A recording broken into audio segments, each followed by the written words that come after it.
శక్తి గల తార ధరణి అనే కవి రూపంలో వెనక ఎత్తించిపోతుంటాను.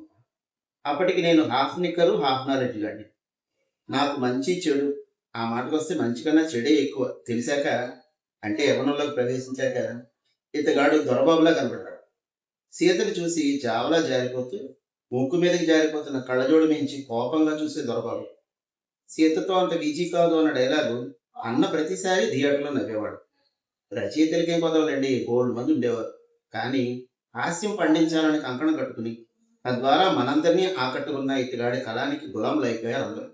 నవ్వు లేని రోజు లేదు, నవ్వలేని మనిషి లేడు. అలా కొన్నాళ్ళు గడిచాక ఈ బ్రహ్మదేవుడు మరో ముఖాన్ని చూపించాలని లోకం కోరింది. ఇక చూసుకోండి ఇతగాడి పెద్దాపం. నానాజీలు, తోటరాముళ్ళు, సర్వశర్మలు వీళ్ళందరూ తయారయ్యారు. అయితే భరణి అంటే హాస్యానికైనా ఆ మాట అనకండి.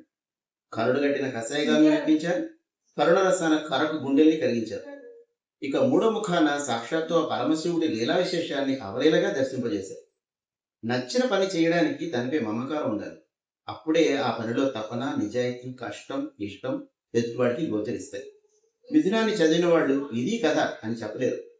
అక్షరం అక్షరం శ్రీరమణ మన మనోనేత్రానికి చూపించిన దృశ్యాన్ని మన నిజనేత్రానికి ప్రదర్శింపజేసిన ఉత్తమ కళాదర్శకుడి. బీరపాదులు, నూతిగట్లు, కొబ్బరి బోరలు ఒకటే ఉంటాయి.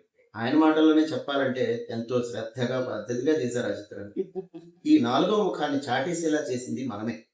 ఇక ఈ బ్రహ్ముఖ ప్రజ్ఞాశాలికి మరిన్ని ముఖాలున్నాయో అన్నిటికీ శత సహస్ర వందనాలు. అక్కడ ఎన్ని తారలైనా ఉండని, ఇక్కడ మాత్రం ధరణి ఒక్కడే స్వయం ప్రకాశక శక్తి గల ఏకైక తార.